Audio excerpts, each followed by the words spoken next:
Hi, it's Sakib Rahman from the OrthoClips podcast series, and today we are talking about the VANCO trial. What have we learned? And on the podcast, I have Dr. Joseph Thomas Patterson. He's assistant professor of clinical orthopedic surgery at the Keck School of Medicine, University of Southern California. Dr. Patterson, thanks for making the time to come on the podcast. Thanks so much for having me. Excellent. So let's get into it. Your paper, which is part of the larger trial and kind of a series of papers on the VANCO trial. Can you tell us a little bit more about it? This was this was published in the January Journal of Orthopedic Trauma, entitled "The VANCO Trial Findings Are Generalizable to a North American Trauma Registry." So maybe you could start. Maybe just a little bit for the listeners, what was the VANCO trial in general, and how do you got interested and involved in this particular part of that study? Absolutely, yeah. So the VANCO study was a research project. The PI was Robert O'Toole at University of Maryland, and through the Metric group, and this was a multi-center trial that enrolled in 980 patients between 2015 and 2017. Looking at the effect of intrawound vancomycin powder on deep infections in patients who had high-risk tibial plateau and pilon fractures. So it was a randomized trial. The control was standard care. There was no placebo and was not blinded. And the outcome was deep infection using the modified CDC criteria at 182 days rather than 90 days. This was different than what we now use, like the fracture-related infection definition, because the trial design precedes the FRI consensus definition that came out in 2018. In their primary analysis, they found that intrawound vancomycin powder of 1 gram reduced the risk of a deep surgical site infection by an absolute risk difference of 3.4%. Although that wasn't a statistically significant finding, the p-value was 0.06. When they looked at just gram-positive infections, they found there was a significant effect of 3.7%, which is really like a 50% relative risk reduction, which in high-risk fracture surgery, that's a big deal. We're talking about plateau fractures that either needed an X-fix, had compartment syndrome, or an open injury, so ones that are already at risk for infection. And an over 3% risk reduction is clinically really meaningful to me as an orthopedic trauma surgeon. I was not one of the original investigators in the VANCO study. I was invited to participate through a grant from AO Trauma North America to do a secondary analysis of the trial, of which there have been a few, and I'm happy to talk about some of those. Yeah, why don't you briefly mention what some of those studies were? Yeah. The primary outcome in this study, there is 2 findings that kind of straddled our usual p-value of 0.05. And if you're coming at it from the traditional, what we call frequentist perspective, you draw a hard line at a certain power analysis. One of the secondary analyses that I think is really interesting was Nathan O'Hara's Bayesian secondary analysis. So Bayes was an 18th century minister and a statistician. And his theorem about describing the probability in an event really aligns better with how we think as clinicians about incorporating new data into what we already know.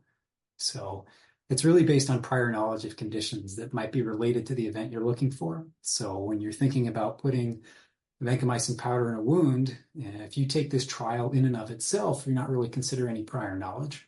But if you consider some of the studies that led into it, the retrospective series that suggested there might be an effect, some of the pilot data that justified using this off-label vancomycin powder under an FDA investigational drug exemption. That Bayesian analysis is really now how some of the larger trials, including the Pfizer vaccine trials for the COVID-19 vaccine, that's the basis of how we analyze some of these larger studies. And rather than looking at just, okay, what's the effect size and did it reach that? Or what's the probability of a given effect size? If I'm thinking about how effective topical vancomycin is, what's the probability that it reduces infection rate by like 20% or 30% or 50%? And we can give numbers with a Bayesian analysis that describe how confident we are in that magnitude of effect size. And so Nathan and friends reanalyzed the data in the patients who had at least 140 days of follow-up. And they found there's like a 99% chance that intrawound vancomycin powder reduces gram-positive infections, and an 80% chance that the magnitude of this risk reduction is greater than 35%. And it's unlikely that it really has any effect on gram-negative infections, which kind of gets into the follow-up trial of TOBRA. But that's another matter. I'm really interested in the generalizability of these studies, and I'm happy to go into that too. Yeah. So what do you mean by, generalizability? I'm assuming you mean, well, I read the paper, but maybe just explain to the listeners who may not have read. What do you mean by that? It was a large study, right? So, I mean, a lot of centers were included, both large level one trauma centers and, satellite centers across North America, across the United States, I should say. But so what do you mean by what exactly you were looking for here? Yeah, this is a high quality trial. You've got 36 sites all over the U.S. You'd think that, well, I can apply this in my practice. It's clearly effective, at least for gram-positive infections.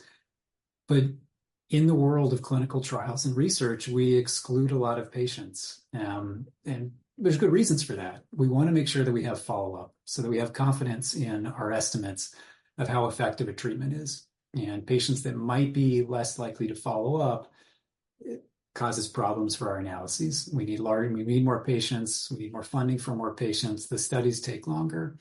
And so there are exclusions kind of baked into almost every single clinical trial for not including patients who might have, quote, problems with follow-up or other reasons, or in the impression of the method center, they didn't think they were going to be a good patient. And they're really euphemisms for some social disparities like housing insecurity, psychiatric disease, and it's frankly explicit and implicit bias on the part of the coordinators and site PIs and the overall trial leadership. And the idea, we're trying to get good data, but we exclude some people. And that's a problem because a lot of those exclusion criteria, they're kind of implicit, describe orthopedic trauma patients. And so for this particular study, they describe the population to which the treatment is probably going to be rendered. I was curious if we could try to estimate how intrawound vancomycin powder would function in patients who would have been eligible for the trial based on their injuries and their treatments. And we came up with a way to do that. It's not original, but it's based on some work by Tipton and others, where we tried to resample patients who would have been eligible for the VANCO trial but didn't participate. And we defined that population by using a different time period, contiguous with but not overlapping with the VANCO study starting in 2017. And we looked at patients from the American College of Surgeons Trauma Quality Programs data.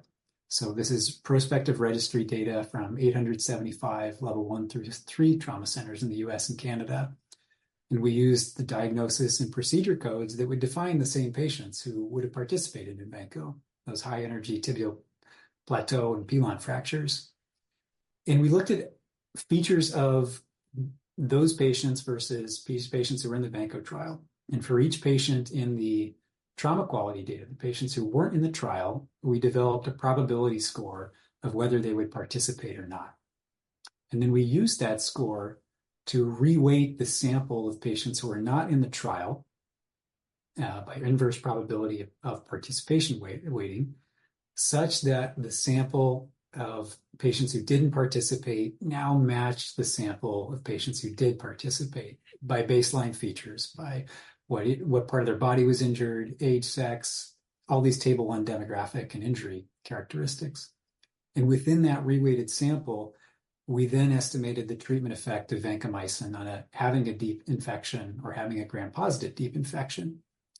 And we found that without even doing the reweighting, as expected, the sample of North American trauma center patients was pretty generalizable to the VANCO study, or the VANCO study would be generalizable to those patients, I should say, using a generalizability index. After we reweighted them, we found that vancomycin was at least as effective and perhaps even more effective in the patients who didn't participate in the study. And that's because they differ by some of these baseline factors that may be risk factors for infection, may influence the mechanisms of intrawound vancomycin. And while there's no statistical difference, it supports the use of vancomycin in routine practice. Because remember, this is just an investigational off-label indication for vancomycin.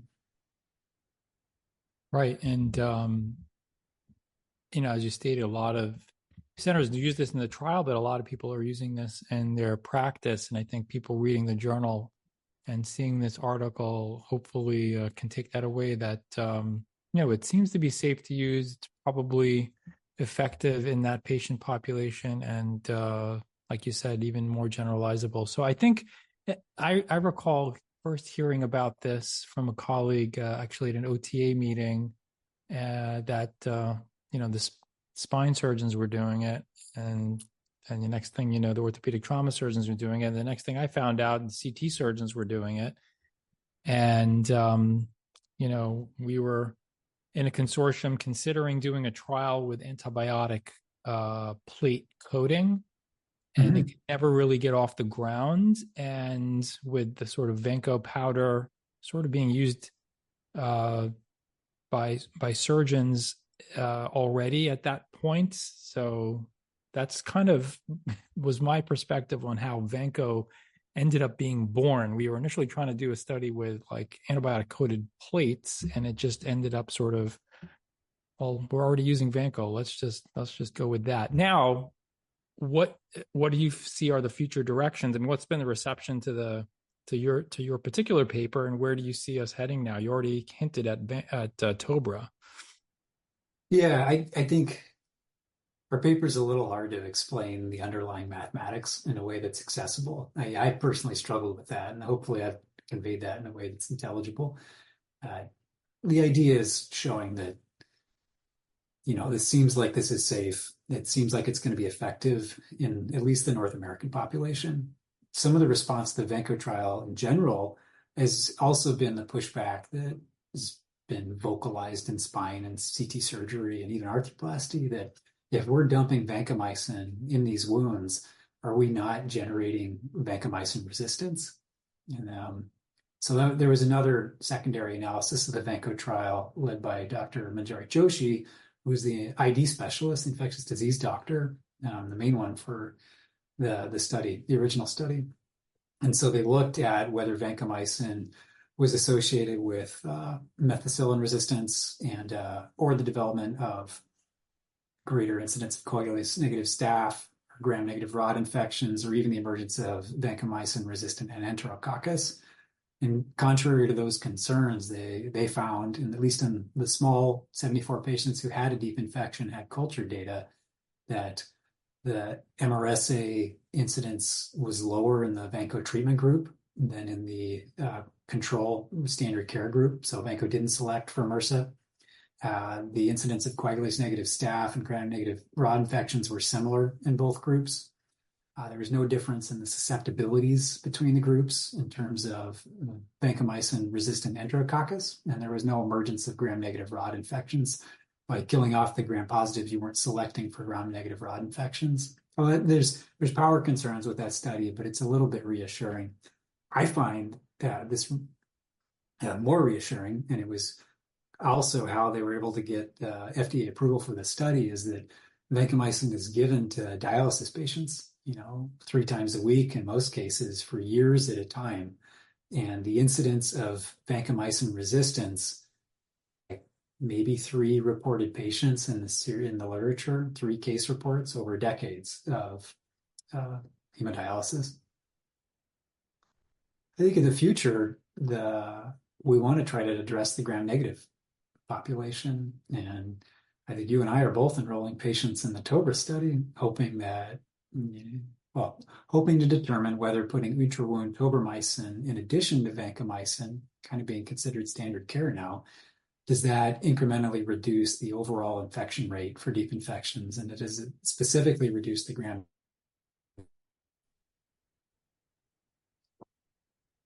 Yeah, so we are actually enrolling in in Tobra right now, as you said. So we'll see. Hopefully, we'll come back in a few years and have some results from the Tobra trial. And it's in a lot of ways similar to VANCO. Some things have been made a little bit easier, I think, that we learned from the VANCO trial. Hopefully, that'll be able to allow us to enroll patients a little faster. And we'll see. But we're happy to be a part of the METRIC consortium as well.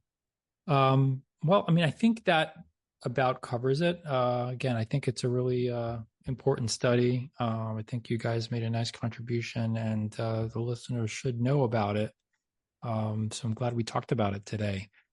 So unless you had anything else to add, I think that kind of wraps it up. I really appreciate your time. Again, we've been talking about the VANCO trial. What did we learn? And most specifically, the paper in the January issue of Journal Orthopaedic Trauma. The VANCO trial findings are generalizable to a North American trauma registry with Dr. Joseph Patterson from Keck School of Medicine, USC. Thanks so much for coming on the podcast. Thanks for having me. You're welcome.